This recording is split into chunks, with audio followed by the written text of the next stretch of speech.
Hey guys, it's Dream Big with Danielle. I'm actually sitting here with Stephen Decker. He is with IPX 1031 Exchange Services. And he actually did our workshop 2 weeks ago, and so I got the privilege to ask him to come in and sit with him. For those of you who didn't get to attend the workshop, I got it right here for you. So, Stephen, can you explain to those of us who weren't able to attend the workshop, what is 1031 exchange? Sure. So 1031 is it's a section of the IRS tax code. It's been in existence in one form or another for almost 100 years now. This section of the tax code allows people that are selling investment properties to defer their taxes as long as they meet a certain set of criteria that the IRS has for them. So it's really a great way for investors to preserve and build their wealth in real estate. It's one of the last great tax mechanisms that allows people to continue to build and build and build without writing Uncle Sam a huge paycheck when they sell investment real estate. Got it. And can you tell us what kind of, I guess, properties that they can buy? Or I know you use the word like, yeah. Right? Can you elaborate on that? So the IRS has this term, it's called like kind, which is actually something that a lot of our clients get caught up on. Mm-hmm. A lot of times people think if I sold an apartment building, I have to go buy another apartment building. Or if I sold a single family rental, I have to go out and buy another single family rental. But that's actually not in fact the case. The term like kind is really broad as far as the IRS is concerned. So there's a whole slew of different properties that you could consider buying and selling in an exchange. So for example, you could sell residential rental property and go into commercial, or vice versa. You could sell commercial, and if you wanted to diversify and buy a bunch of single family homes, duplexes, condos, etc., that are going to be rentals, that's perfectly fine. Things like vacant land. A lot of people don't realize that you can sell a piece of vacant land and exchange it for something else. You'd be shocked at how many people we talk to that say, hey Steve, I've owned a piece of vacant land for the last 30 years. I thought it was going to be in the path of growth and that eventually a big developer was going to come in, buy my property, develop it, and I was going to become a millionaire overnight, but that hasn't happened. Yeah. But in the meantime, I've been paying property taxes on this thing for the last 25 years.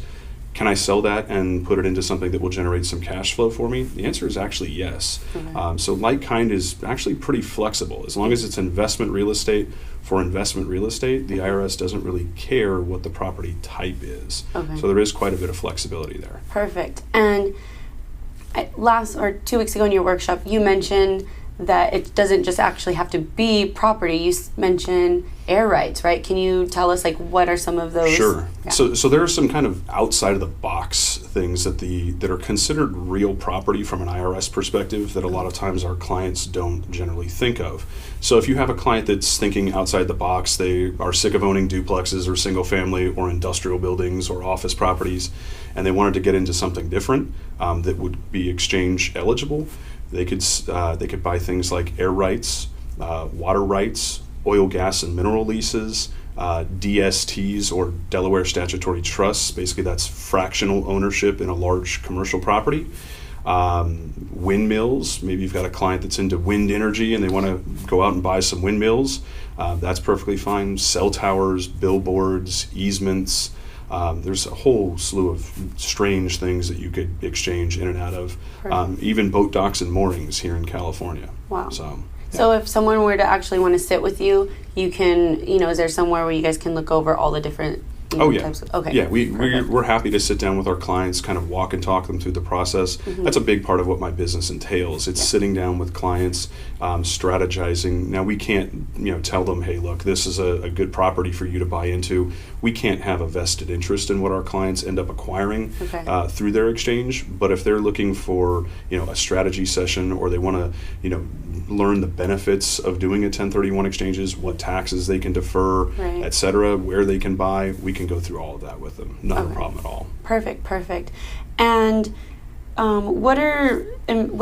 there's important time periods, right, with the 1031 exchange. Can you give us a little breakdown? Sure. The IRS isn't super generous, right? They're only generous to a point. So they let you mix and match your property types really as much as you want, but they are very restrictive with regard to the amount of time that they give you to complete your exchange. Mm-hmm. So the IRS gives you 2 major time periods that you have to stick to anytime you do an exchange. Mm-hmm. They say that from the close of escrow of the property that you sell you have 45 calendar days to identify property that you want to purchase in the exchange, and you have 180 days from the close of escrow of the property that you sold to actually close on all of the properties that you're going to buy. Probably the number one complaint that I hear from my clients is that the IRS is only giving them 45 days to identify. Is there a way to have an extension to that? Unfortunately, there are only extensions if you're in the military and you get deployed during the middle of your exchange, or in the case of a federally declared disaster. My clients like to yell at me, and they think that Steve Decker is the one that's only giving them 45 days to complete their exchange. But this has been in the tax code since the early 1980s, and those timeframes really haven't changed since then.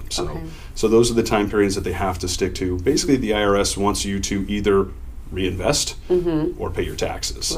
So they don't make it super open-ended with regard to how long you have to complete your exchange. And you're not able to do any extensions, right? Yeah, the extensions are extremely limited, and generally they're issued directly by the IRS. So if you thought that you were eligible for a disaster relief extension, like if you're in an area where there's a lot of hurricanes or tornadoes, or here in California, if there's a big earthquake or a mudslide, you would actually have to go to the IRS's website to see if you were actually eligible for a disaster relief extension. Okay, got it. So that almost never happens, especially here in where I am in Southern California. They're very, very rare. Okay, so, got it. So time periods are very important. Extremely. Okay.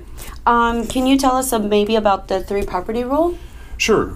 So when I mentioned that you have to identify property, you have to submit a list of properties that you're targeting. Generally, that list will be submitted to us, the exchange accommodator, or the qualified intermediary. We try to make it easy on our clients. We give them a form. We ask them to write in the property addresses that they're targeting. There are actually 3 different rules that your client would have to choose from in order to identify property. The most commonly used rule is the one that you just mentioned, the 3 property rule. I would say, if I had to guess, I would say 80 to 85% of our clients utilize that rule. Most of our clients are just going to sell one property and go out and buy one replacement property. So for those clients, they will probably use what's called the 3 property rule. Under that rule, you can identify your top 3 choices, and they can be of any value. So the IRS does not put a cap or a restriction on the value of the 3 properties that you identify. So, for example, if you sell a property for $1 million, you could identify one property that's $1 million, one property that's $1.5 million, and one property that's $75 million. And as long as you have the ability to close on at least one of those 3 properties, you'll have a successful exchange. Now, if you want to diversify, you might go into what's called the 200% rule. So for some of our investors that are selling a larger property and they're looking to buy a number of smaller ones, they might utilize that 200% rule. Under that rule, you can identify 4 or more properties, but the fair market value of all of the properties that you identify, when you add the fair market value of all of the properties together, it cannot be more than 2 times the value of the one that you sold. So for example, if you sell something for $1 million, you could identify up to $2 million worth of real estate. So however many condos and single family homes that you could fit into that, that's what you can identify up to. Got it. Wow. Okay. So that was a lot of information for us. If people that are viewing this video, they want to contact you, how can they get a hold of you? What if they have some clients that would really like to sit down with you? How can our viewers? You can get a hold of me a number of different ways. I'm pretty easily accessible via social media. Hopefully you'll see this video on Facebook, LinkedIn, that sort of thing. You can also call me. My cell phone is 619-246-8187. I work for a company called Investment Property Exchange Services. Most people just call us IPX 1031.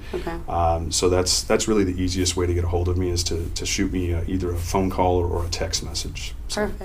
Awesome. Well, thank you so much for sitting down with me. Thank you for the opportunity. Yeah, of course. And if there's anything that you would want viewers to know, the last thing you could say about, whether IPX or 1031, what's the last thing? The number one thing that I would tell you is, don't be afraid of exchanges. A lot of people think that this is something super complicated, something that's going to delay their closing. This is something that really is able to help build and preserve wealth in a great way for all Americans and even foreign investors of U.S. property. So Perfect. So thanks. There you go. All right, guys. We'll see you next week. Bye.